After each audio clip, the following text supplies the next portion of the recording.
Ndugu zangu wa Tanzania, Alphonse ndo jina langu. Leo ninaongea na wewe kaka yangu, unanizidi kiumri, makamu mwenyekiti wa Chadema, John Heche, mwanasiasa mkongwe. Ninasikitika sana kuona leo unatumia miemko. Ninasikitika sana leo kuona unatumia miemko. Unajua hii nchi inaongozwa kwa mujibu wa katiba na sheria. Hivi kweli Heche, nyinyi ndio mnataka mpewe nchi muongoze? Mnafanya nchi hii kwa miemko. Hakuna taifa linaongozwa kwa miemko.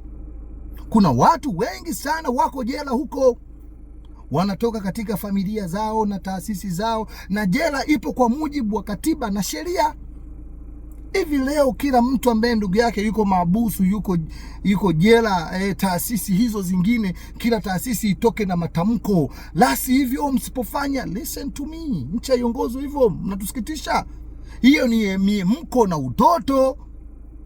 Watanzania wote tunajua Rais wa Jamhuri ya Muungano wa Tanzania Daktari Samia Suluhu Hassan aliunda tume ya kuchunguza yaliyotokea Oktoba 29. Sasa tume imekaribia kumaliza muda wake. Hapa Watanzania tujiulize swali. Kwa nini Heche na genge lake la watu wengine ambao wanaishi ughaibuni, wamepewa hifadhi na mabeberu, watu wa magharibi, wanakaa kuchochea, kutengeneza propaganda, kutumia nguvu kubwa kuvuruga uchunguzi wa tume? Wanaficha nini? Kuna kitu gani hawataki tume ije iseme? Tuache tume itoke iseme. Kama ni ukweli tuseme ni ukweli, kama ni uongo tuseme huu ni uongo. Kwa nini tunatumia nguvu kubwa? Swala Lissu ni swala kisheria, liko mahakamani. Kwani ni kesi ngapi serikali imeshindwa? Ni kesi ngapi serikali imeshinda? Kwa nini hii? Kwani kuna vijana wangapi wako kule magereza? Mbona ndugu zao? Nataka nikwambie Heche, Heche, vijana tuna tatizo la ajira la vijana. Hata siku moja sisikii ukihadisia fursa, ukielezea fursa ni namna gani vijana wajikwamue kiuchumi. Wewe kila siku Heche na genge lako ni kuhimiza vijana kufanya machafuko, kufanya vurugu, kufanya vita, kukataa kila kitu. Hayo maendeleo watayapata wapi? Sasa ni muda vijana wa kuamka. Kwa nini hivi vyama vya upinzani kila siku havihubiri fursa? Lakini watoto wao wanawapa fursa, wake zao wanawapa fursa, wadogo zao wanawapa fursa.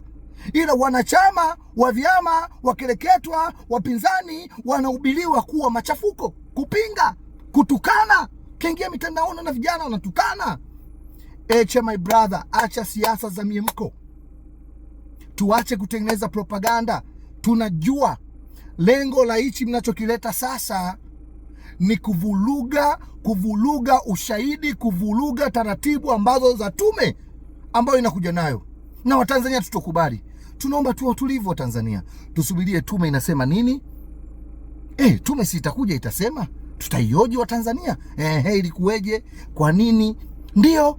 Lakini watu wasitumie nguvu kubwa kutaka kuvuruga ambacho kinaandaliwa na tume, ambacho kimechunguzwa na tume.